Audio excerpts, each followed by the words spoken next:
नमस्कार दोस्तों, हम देख रहे हैं YouTube channel knowledge with TP sir.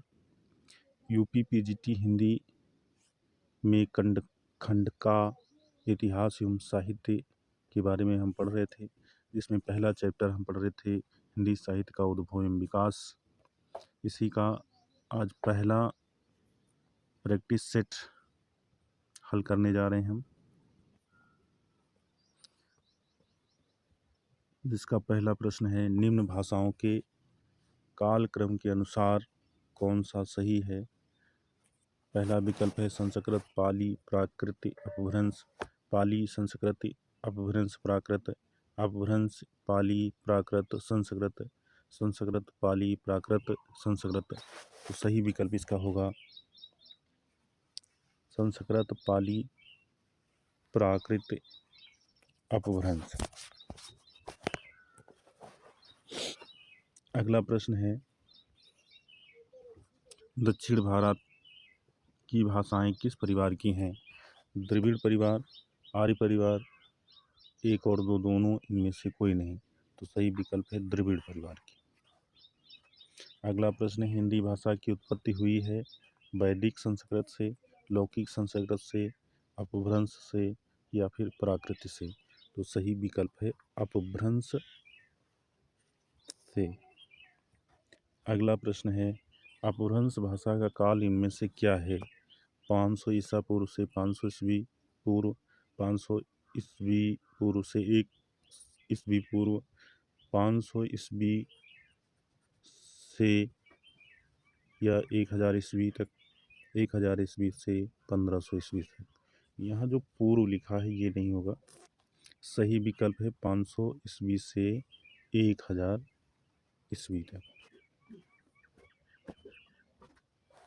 Rigveda में किस भाषा का प्रयोग हुआ है। पाली, वैदिक संस्कृत, अवहट्ट, प्राकृत। सही विकल्प है वैदिक संस्कृत। अगला प्रश्न है, इनमें से कौन सा नाम अपभ्रंश के लिए प्रयुक्त नहीं होता। अवहट्ट, अवहत्थ, देश भाषा, डिंगल। तो सही विकल्प है डिंगल। अगला प्रश्न है, इनमें से कौन सी भाषा वियोगात्मक भाषा है। संस्कृत, प्राकृत, अपभ्रंश, पाली। तो सही विकल्प है अपभ्रंश। अगला प्रश्न है, हिंदी भाषा का प्रारंभ कब से माना जाता है। 1000 ईस्वी से, 500 ईस्वी से, 1800 ईस्वी से, 1000 ईस्वी से। तो सही विकल्प है 1000 ईस्वी से। अगला प्रश्न है, अपभ्रंश के भेद नागर, उपनागर व ब्राचड़ किसने दिए हैं। हेमचंद, विद्यापति, लक्ष्मीधर, मार्कंडे। तो सही विकल्प है मार्कंडे। अगला प्रश्न है, सुमेलित कीजिए। सूची 1 में अपभ्रंश का क्षेत्रीय रूप है, सूची 2 में विकसित होने वाली भाषा है। तो पहला है सौरसैनी अपभ्रंश, मागधी अपभ्रंश, अर्धमागधी अपभ्रंश, पैशाची अपभ्रंश। और इसमें सूची दूसरे में ब्रजभाषा, अवधी भाषा, पंजाबी, मैथिली। तो सौरसैनी से पश्चिमी हिंदी बनती है और पश्चिमी हिंदी से ब्रजभाषा बोली का विकास होता है। मागधी अपभ्रंश से बनती है बिहारी, और जिससे मैथिली भाषा बोली का विकास हुआ है। अर्धमागधी अपभ्रंश से बनता है, विकसित होती पूर्वी हिंदी, जिससे बोली बनी है अवधी। पैशाची अपभ्रंश से 2 बोलियों का विकास हुआ है, पंजाबी और लहंदा। तो इसका विकल्प देखते हैं कौन सा सही होगा।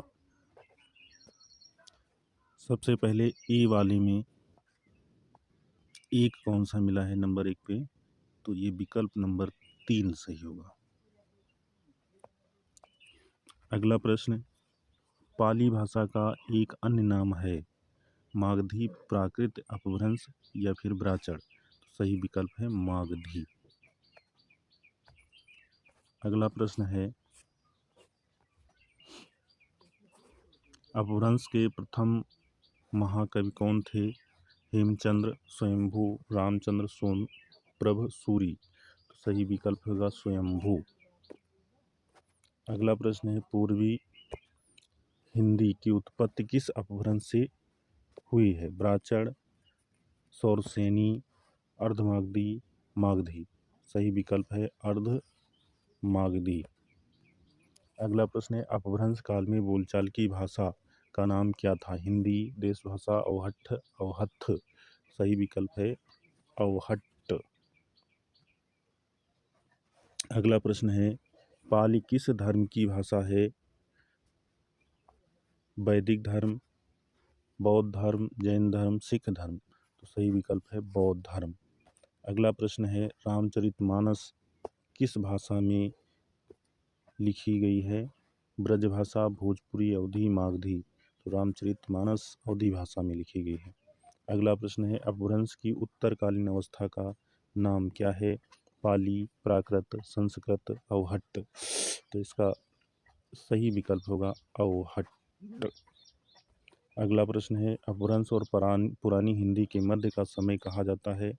उत्कर्ष काल, अवसान काल, संक्रांति काल, प्राकृतिक काल। तो सही विकल्प है संस्कृति काल। अगला प्रश्न है सौरसेनी अपभ्रंश से उत्पन्न भाषा है। कौन कौन सी भाषाएं उत्पन्न हुई सौरसेनी अपभ्रंश से? ब्रजभाषा, अवधी, कुमाऊनी और गढ़वाली, पश्चिमी हिंदी, राजस्थानी और गुजराती, बिहारी, बंगला, उड़िया और असमिया, या फिर लहंदा, पंजाबी, गुजराती और मराठी। तो सही विकल्प है पश्चिमी हिंदी, राजस्थानी और गुजराती। अगला प्रश्न है बिहारी, बंगला, उड़िया और असमिया भाषाओं का उद्भव किस अपभ्रंश से हुआ? मागधी, अर्धमागधी, पैशाची, सौरसेनी। तो सही विकल्प इसका है मागधी अपभ्रंश से। अगला प्रश्न है अर्धमागधी अपभ्रंश से किसका विकास हुआ है? पश्चिमी हिंदी, पूर्वी हिंदी, मराठी, गुजराती। सही विकल्प है पूर्वी हिंदी। अगला प्रश्न है सुमेलित कीजिए सूची पहले में सौरसेनी, पैशाची, मागधी, अर्धमागधी और सूची 2 में पूर्वी हिंदी, असमिया, लहंदा, राजस्थानी, सिंधी ये दिए हुए हैं। अब मिलान करेंगे। सौरसेनी से बनी है राजस्थानी, पैशाची से लहंदा, मागधी से पूर्वी हिंदी, अर्धमागधी से असमिया का। तो इस प्रकार से देखा जाए तो ए वाले से चौथा मिला है। नीचे हम देखेंगे ए में चौथा, दूसरा विकल्प इसमें सही है। अगला प्रश्न है अपभ्रंश जब साहित्यिक भाषा थी उस समय बोलचाल की भाषा कौन सी थी? अवहट्ठ, पाली, देशभाषा, हिंदी। तो सही विकल्प है अवहट्ठ।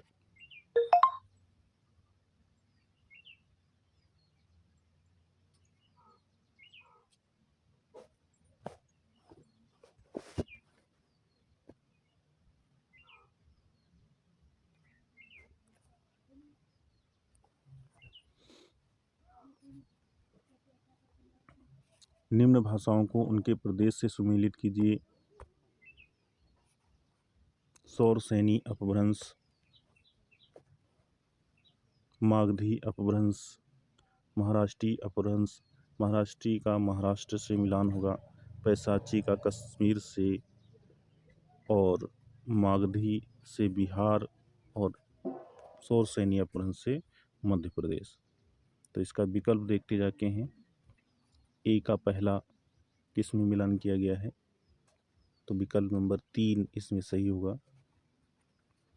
अगला प्रश्न है पहाड़ी भाषा का विकास किस अपभ्रंश से हुआ है? मागधी, अर्धमागधी, ब्राचड़, खस।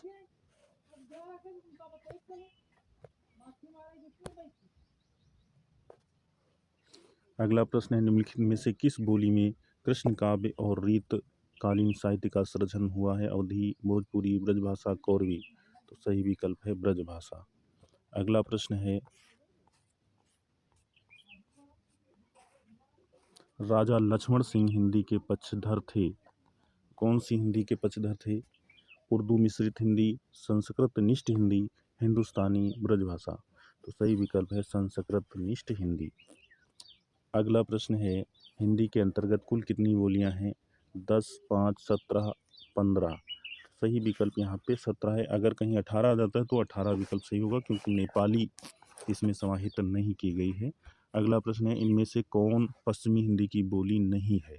मगही, बुंदेली, बांगरू, खड़ी बोली। बांगरू को हरियाणवी भी कहते हैं।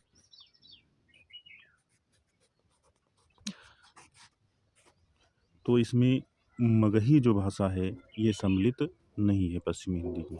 इनमें से कौन सी बोली बिहारी हिंदी की नहीं है? मारवाड़ी, मगही, भोजपुरी, मैथिली। तो सही विकल्प है मारवाड़ी। अगला प्रश्न है, लखनऊ बाराबंकी किस बोली के क्षेत्र में आते हैं? कन्नौजी, वैशवाड़ी, अवधी, बुंदेली। तो सही विकल्प है अवधी। अगला प्रश्न है, मेरठ, सहारनपुर, बिजनौर किस बोली के क्षेत्र में आते हैं? खड़ी बोली, ब्रजभाषा, कन्नौजी, अवधी। तो सही विकल्प है खड़ी बोली। अगला प्रश्न है, अवधी के प्रथम हिंदू कवि हैं भीम कवि, मधुसूदन, तुलसीदास, जायसी। तो सही विकल्प है भीम कवि। अगला प्रश्न, हिंदी भाषा का उद्गम व विकास पुस्तक के लेखक हैं?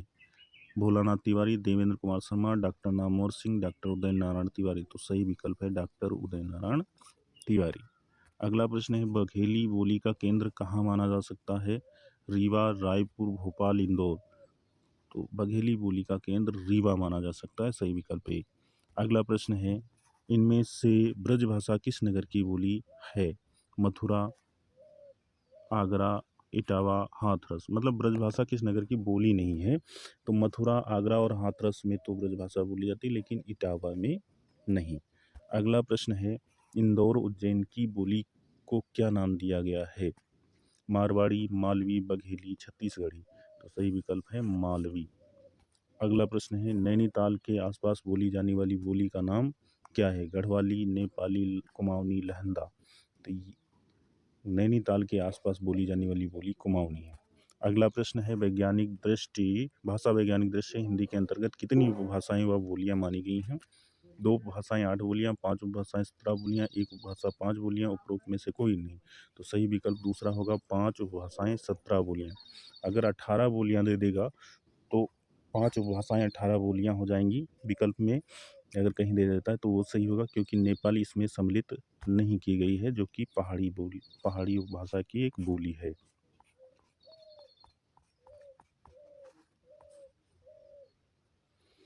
अगला प्रश्न है, सिंधी भाषा का विकास किस अपभ्रंश से हुआ? ब्राह्मण, पैशाची, सौरसेनी, मागधी। तो सिंधी भाषा का विकास ब्राह्मण अपभ्रंश से हुआ है। अगला प्रश्न, इनमें से असत्य कथन छांटिए। छत्तीसगढ़ी, बिलासपुर, रायपुर, दुर्ग की बोली है। विद्यापति भोजपुरी के कवि हैं। हरियाणवी का एक नाम बांगरू है। बघेली का क्षेत्र झांसी, ललितपुर है। तो इसमें जो कथन असत्य है वो बघेली का क्षेत्र झांसी, ललितपुर है। ये असत्य कथन है। अगला प्रश्न है, इनमें से कौन सा जिला ब्रजभाषा क्षेत्र में नहीं आता है? अलीगढ़, गाजियाबाद, मथुरा, भरतपुर। तो सही विकल्प होगा गाजियाबाद। अगला प्रश्न है, मानक हिंदी का मूल आधार कौन सी बोली है? ब्रजभाषा, खड़ी बोली, उर्दू, हिंदुस्तानी। तो सही विकल्प है खड़ी बोली। अगला प्रश्न है, कौरवी का अन्य नाम है? हरियाणवी, ब्रजभाषा, बुंदेली, खड़ी बोली। तो कौरवी का अन्य नाम खड़ी बोली है। अगला प्रश्न है, ढूंढाड़ी बोली का दूसरा नाम जो अधिक प्रचलित है क्या है? जयपुरी, मालवी, मेवाती, मारवाड़ी। तो सही विकल्प है जयपुरी। अगला प्रश्न है, ब्रजभाषा कहाँ बोली जाती है? इलाहाबाद, और छायम, झांसी, मथुरा, वृंदावन, बनारस। तो सही विकल्प है मथुरा, वृंदावन। अगला प्रश्न है, फर्रुखाबाद में बोली जाने वाली बोली का नाम इनमें से क्या है? ब्रजभाषा, अवधी, बुंदेली, कन्नौजी। तो सही विकल्प है कन्नौजी। अगला प्रश्न है, कौन सा क्षेत्र छत्तीसगढ़ी बोली का नहीं है? बिलासपुर, नंदगांव, कांकेर, ललितपुर। तो सही विकल्प होगा ललितपुर। अगला प्रश्न है, खड़ी बोली का सर्वाधिक उपयुक्त प्राचीन नाम है? रेखता, हिंदवी, कौरवी, देहलवी। तो सही विकल्प है कौरवी। अगला प्रश्न है, ढूंढाड़ी राजस्थान के किस क्षेत्र में प्रचलित है? कोटा, बूंदी, अलवर, भरतपुर, जयपुर, सवाई माधोपुर, जोधपुर, बीकानेर। तो सही विकल्प है जयपुर, सवाई माधोपुर, क्योंकि ये ढूंढाड़ी जयपुरी भी कहलाती है भाषा। अगला प्रश्न है,